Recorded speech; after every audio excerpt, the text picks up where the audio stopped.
Hello friends, welcome to our channel Saloni Verma study point. मैं सलोनी वर्मा आप सभी का स्वागत करती हूँ सलोनी वर्मा स्टडी पॉइंट पे। आशा करती हूँ आप सभी स्वस्थ होंगे।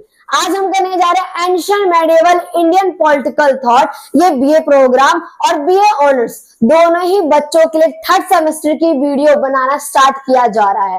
आप सभी की भारी मांग पे इस वीडियो को बनाया जा रहा है और आपके व्यूज देखे जाएंगे, आपके कमेंट देखे जाएंगे, तभी थर्ड सेमेस्टर की वीडियो को आगे बनाया जाएगा। चलिए स्टार्ट करते हैं। देखिए चैप्टर का नाम क्या है, भारतीय राजनीतिक विचार का ज्ञान मीमांसीय आधार। अब देखो आप इसमें जानोगे बहुत सारी चीजों के बारे में कि भारतीय राजनीतिक विचारक यानी जो विचारक है इतिहास का यानी फिलोसफर के बारे में आप जानने वाले हो। यानी भारत के फिलोसफर जिनके द्वारा भारत को महान बनाने में महत्वपूर्ण भूमिका निभाई गई, भारत को गौरवान्वित किया गया इन फिलोसफर के द्वारा। देखिए इसमें आप जानोगे उद्देश्य के बारे में, बेसिकली इस चैप्टर को क्यों दिया जा रहा है, आपको इस चैप्टर को, इस बुक को क्यों दिया जा रहा है पढ़ने के लिए। इसके बाद आप जानोगे परिचय के बारे में और फिर आप जानोगे भारतीय राजनीतिक विचार के मूल्य आधार। देखिए इस चैप्टर का उद्देश्य की बात की जाए, इसका उद्देश्य क्या है, ये छात्रों को क्यों प्रोवाइड की जा रही है, चलिए जानते हैं। इसमें भारत के बारे में बताया गया है, भारत की लोकप्रियता के बारे में, भारत की समृद्धि के बारे में, भारत किस प्रकार से आगे बढ़ा, किस प्रकार से फिलोसफर यानी दार्शनिकों के द्वारा भारत को आगे बढ़ाने में महत्वपूर्ण भूमिका निभाई गई। और आप इसमें यह भी जानने वाले हो कि कुछ जो वेस्टर्न फिलोसफर के द्वारा भारत की कड़ी आलोचना की गई, परंतु भारत ने उसका जो है एकदम मुंह तोड़ जवाब दिया। इन सब चीजों को आप जानने वाले हो। इसके बाद देखिए आपने ये समझ लिया है कि बेसिकली आप इस चैप्टर में पढ़ोगे क्या, उद्देश्य में। अब देखिए परिचय को जानेंगे कि चैप्टर में है क्या, इसका इंट्रोडक्शन क्या है।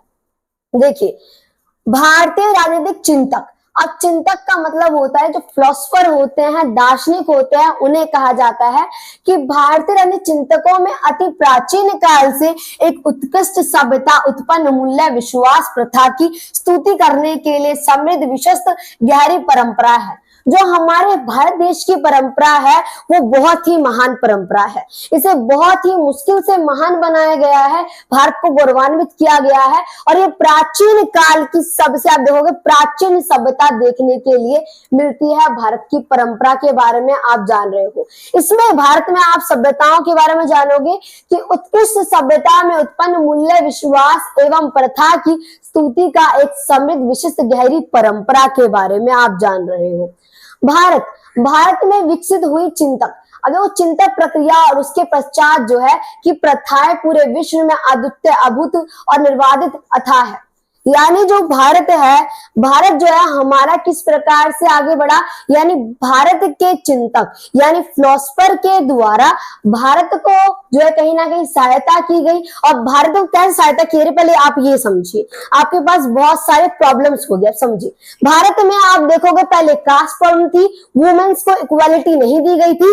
इन इक्वालिटी देखने के लिए मिलेगी आपको कास्टिज्म देखने के लिए मिलेगा, कहीं ना जाति के आधार पर, धर्म के आधार पर भाव किया जाता था। जब ये विचारक जब ये आगे बढ़ते हैं और इस क्रूरता को, इस गंदी, मान लो आप ऐसी चीज जो समाज को कहीं ना कहीं बेकार कर रही है और समाज के लोगों के लिए क्या है, हानिकारक है, जब ये फिलोसफर दार्शनिक इस चीज को उभारते हैं तब जाके आंदोलन आरंभ होते हैं। तो क्या है, अब मान लीजिए पहले वुमेन्स को क्या माना जाता था, वुमेन्स को कहीं ना कहीं आप देखोगे बाल विवाह का सिस्टम था और विधवाओं के साथ सती प्रथा का सिस्टम था।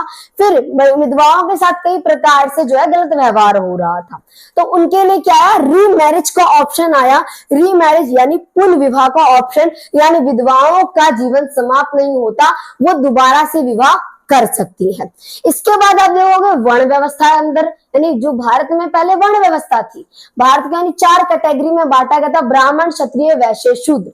यानी इस प्रकार से कहीं ना कहीं समाज में जनता के साथ बहुत ही गलत व्यवहार किया जा रहा था। जो नीची जाति के लोग थे उनका छुआ हुआ पानी भी नहीं पिया जाता था, उन्हें बहुत ही बेकार माना जाता था। और उनसे जैसे मान लो आप ये शूद्र होते हैं, उन्हें ये माना जाता था कि वो मंदिर में प्रवेश नहीं कर सकते। तो यानी ये सब क्या है, क्या ये किसी देश को आगे बढ़ा सकती है? क्या कोई देश आगे प्रगति कर पाएगा जब लोग आपस में ही इन ढकोसलेबाजी में रह जाएंगे? तो इसके द्वारा जो भारत के फिलोसफर है, भारत के दार्शनिक हैं, इनके द्वारा इन सब चीजों पर जो है मुद्दों को उठाया जाता है। जब ये इन मुद्दों को उठाते हैं, जिन तबकों के लिए उठाते हैं, तो वो तबके एकजुट हो जाते हैं। इसी से आंदोलन का आरंभ होता है। जैसे देखिए, अब मैं आपको बताती हूँ, कोई छोटा बच्चा होता है, स्टार्टिंग में कोई भी बच्चा पढ़ना नहीं चाहता है। माँ बाप क्या बच्चे को थोड़ा लालच देते हैं, फिर उसे स्कूल जाने के लिए कहते हैं। जैसे जैसे बच्चे का मानसिक रूप से विकास होता है, बच्चा अपने आप स्कूल जाने के लिए तैयार हो जाता है। इसी प्रकार से शूद्र हो गए, चाहे महिलाएं जो पहले पिछड़ी हुई थी या पिछड़ी जाति के लोग हो गए, इन्हें दिखाया जाता है कि आपके साथ भेदभाव हो रहा है, आपके साथ आपका शोषण हो रहा है, आपके साथ गलत व्यवहार हो रहा है।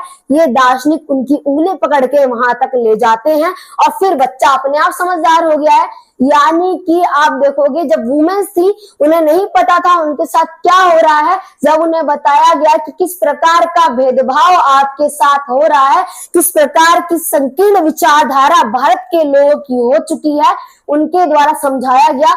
और उस टाइम सिर्फ वुमेन्स ही एक साथ नहीं हुई, कई सारे जो है आप देखोगे पुरुषों ने भी इस बात को बोला कि हाँ, वुमेन्स के साथ गलत हो रहा है। राजा राम मोहन राय देख सकते हैं आप, इसमें आप देखोगे कई सारे दार्शनिक जो हैं वो एकजुट हो जाते हैं महिलाओं के लिए। उन्हें इक्वालिटी का सिस्टम मांगते हैं कि महिलाओं को इक्वल राइट मिलने चाहिए पुरुषों के समान, मानते हैं कि महिलाओं को शिक्षा का अधिकार मिलना चाहिए। इसीलिए फिलोसफर के बारे में जानना आवश्यक है। तो देखिए, इसमें क्या है कि भारतीय चिंतक परंपरा में संसार को ज्ञान का एक समृद्ध स्रोत दिया गया है। यानी भारत के चिंतक होते हैं वो संसार को एक ज्ञान का स्रोत देते हैं। पहली बात तो ये समझिए, किसी भी देश को प्रगति करने के लिए या कभी भी आगे बढ़ने के लिए ज्ञान, नॉलेज बहुत ही आवश्यक होती है। अगर आप कोई क्लास पास करना चाहते हो, जब आपको चैप्टर्स आते हैं तभी आप आगे बढ़ पाते हो। कुछ यही मान लीजिए, अगर किसी इंसान को आगे बढ़ना है तो नॉलेज होनी चाहिए। तो इसमें क्या है कि ज्ञान के स्रोत देखे जाते हैं। मान लो कि सभ्यता की खोज की जा रही है, किसी भी सभ्यता की खोज करने के लिए कई सारे स्रोतों को मद्देनजर रखा जाता है। उसके द्वारा तब पता चलता है कि उस टाइम प्राचीन समय में कौन सी सभ्यता विद्यमान थी। फॉर एग्जाम्पल हड़प्पा सभ्यता, इसके बारे में कैसे पता चला, और बाकी जो देशों की सभ्यता होती है, मिस्र की सभ्यता, चीन की सभ्यता, मेसोपोटामिया की सभ्यता, इन सब सभ्यताओं के बारे में पता लगाने के लिए पुरातात्विकों को स्रोतों की आवश्यकता होती है। ये मैं आपको एक्स्ट्रा इसलिए बता रही हूँ ताकि पेपर में ज्यादा लिख के आओ, आपके कोई भी मार्क्स ना काट सके, फुल टू फुल मार्क्स लेके आओ आप। इसमें क्या है आप देखोगे कि जिसमें ईश्वर के अस्तित्व, मानव जीवन के उद्देश्य, भारी अंतरिक्ष के अथाह रहस्य, पृथ्वी के सूक्ष्म अस्तित्व के कण, यहाँ तक कि सार्वभौमिक मूल्य प्रणाली की जांच संबंधी ज्ञान का मुख्य जो है स्रोत भी शामिल होता है। यानी इसमें कई सारी चीजें आपको देखने के लिए मिल रही हैं। जैसे मान लीजिए ईश्वर का अस्तित्व, इन सब चीजों को आप जानते हो। ये विशेषज्ञ जो होते हैं, ये हमारे फिलोसफर जो होते हैं, वो इन सब मुद्दों पर आवाज उठाते हैं और पहचानने की कोशिश करते हैं कि इनकी बातों में कितना सच है और कितना झूठ है। इसके बाद आप देखोगे मानव जीवन के उद्देश्य, यानी अगर मानव जीवन मिला है तो उसका उद्देश्य क्या है। बस इतना ही उद्देश्य है कि जीवन निर्वाह करके मर जाना, या उसके आगे कोई कर्तव्य भी होता है। इन सब चीजों को ज्यादा सोचता कौन है, हमारे फिलोसफर। तो इसमें आप देखोगे इसके अंदर कि उद्देश्य बाहरी अंतरिक्ष के अथाह रहस्य, यानी जो अंतरिक्ष है। अब देखिए, ज्ञान के द्वारा ही पता चलता है ना कि अंतरिक्ष में क्या क्या चीजें हैं, कौन कौन से खनिज पाए जा रहे हैं, किस प्रकार के अद्भुत संसाधन उपलब्ध हैं, किससे हो रहा है ये सब चीजें। इसमें देखिए आप देखोगे यहाँ तक कि सार्वभौमिक मूल्य प्रणाली की जांच संबंधी ज्ञान एक समृद्ध स्रोत है। भारतीय राजनीतिक विचार परंपरा इतनी समृद्ध है। अब देखो, आप भारत की क्या समझ रहे हो कि विचार की जो परंपरा है वो इतनी ज्यादा समृद्ध है कि विश्व में बहुत ही सम्मान अर्जित किया है। अभी हमारे भारत ने सम्मान अर्जित किया है, वो पहले ये जो वेस्टर्न है, आप देखो फिलोसफर भारत का विरोध कर रहे थे, भारत का मजाक उड़ा रहे थे। इनका कहना था कि भारत के जो फिलोसफर है, दार्शनिक हैं, उन्हें अपने विचारों को रखने नहीं आता है, इनमें कोई भी दार्शनिक है ही नहीं। परंतु भारत ने इसका मुंह तोड़ जवाब दिया। कौटिल्य, वासवन्ना, शंकराचार्य, कई सारे हमारे फिलोसफर आए और इन्होंने दिखाया कि हमें भी आता है दार्शनिकों की तरह। और इसी प्रकार से हमारे देश को आगे बढ़ाने में हमारे फिलोसफर ने बहुत ही सहायता की। इसमें देखिए आप, इसमें आप देखोगे कि जो फ्रांस ऑफ वरियर, कई सारे हमारे कौन आ रहे हैं, दार्शनिक आ रहे हैं, फिलोसफर आ रहे हैं, और इन्होंने पूरे विश्व में सम्मान अर्जित किया। सम्मान अर्जित करने का मतलब ज्ञान तथ्य को लेके आए, इन्होंने दिखाया किस प्रकार के तथ्य होते, किस प्रकार से किसी देश को आगे बढ़ाया जा सकता है। अब मुझे बताइएगा एक बात, आप क्या आपको कोई चीज ऐसी लगती है कि हाँ ये बात सही है, तो जब आपने बोला नहीं ऐसी बात होनी चाहिए, तो कुछ लोग सहमत होते हैं, कुछ लोग क्या होते हैं, आपकी बातों से असहमत होते हैं। तो उस परिस्थिति में हमारे फिलोसफर ने सभी को सहमत किया, ये सबसे बड़ी बात होती है। चलिए अब आगे समझते हैं भारतीय राजनीतिक विचार के आधार पर, आप जानोगे मूल्य के आधार के बारे में आप जानने वाले हो। बेसिकली आप जानोगे ज्ञान के बारे में। ज्ञान एक प्रकार की अनुभूति होती है, ज्ञान एक प्रकार की पद्धति होती है। ज्ञान धीरे धीरे धैर्य से प्राप्त होता है, ज्ञान उत्तेजना से प्राप्त नहीं होता। पहले ही समझिए उत्तेजना क्या होती है। जो आपके अंदर मान लो चाह होने लगी, हाँ मुझे आज सीख लेना है, तो एक दिन में आप किसी चीज को सीख नहीं सकते हो। एक चीज में आप एक दिन में किसी चीज में परफेक्ट नहीं हो सकते हो, और ना ही ये किसी घटना से आपको अचानक से प्राप्त हो जाए। यानी ज्ञान अचानक से किसी घटना के द्वारा आपको प्राप्त नहीं होता है, ना ही उत्तेजना से प्राप्त होता है। ज्ञान जो है वो धीरे धीरे धैर्य के साथ आपको प्राप्त होता है। अगर बात की जाए ज्ञान मीमांसी, यानी जो आप देखो ज्ञान मीमांसी का मतलब क्या होता है, से स्टोपोलॉजी कहते हैं, एपिस्टेमोलॉजी कहा जाता है।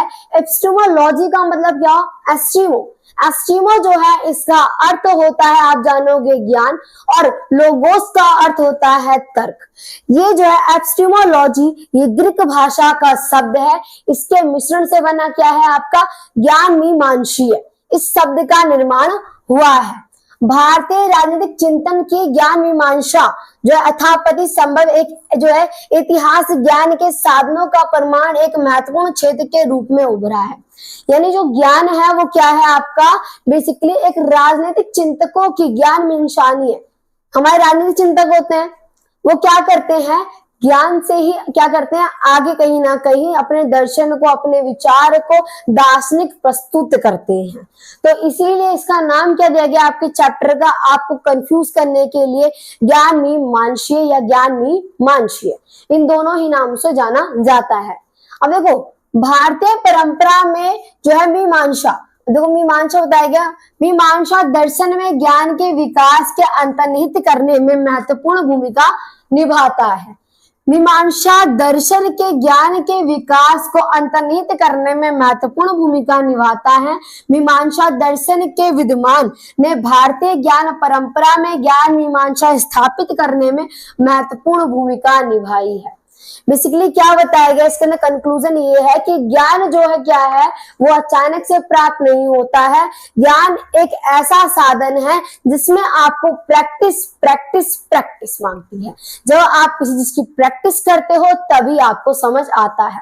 फॉर एग्जाम्पल आप मेरी वीडियो देख रहे हो, यानी कि आप मान लीजिए वीडियो देख रहे हो और आपका पूरा फोकस वीडियो में नहीं है, तो आपको ज्ञान प्राप्त नहीं होगा। अगर आप पूरे फोकस के साथ वीडियो को देख रहे हो तो आपको ज्ञान प्राप्त होगा, और आप क्या कर रहे हो, प्रैक्टिस कर रहे हो। तो इसका मतलब ये होता है। आशा करती हूँ वीडियो अच्छी लगी होगी। वीडियो को लाइक, चैनल को सब्सक्राइब जरूर कीजिएगा और प्यारा सा कमेंट जरूर कीजिएगा, तभी आपके लिए आगे वीडियो बनाई जाएगी। जय हिंद, जय भारत।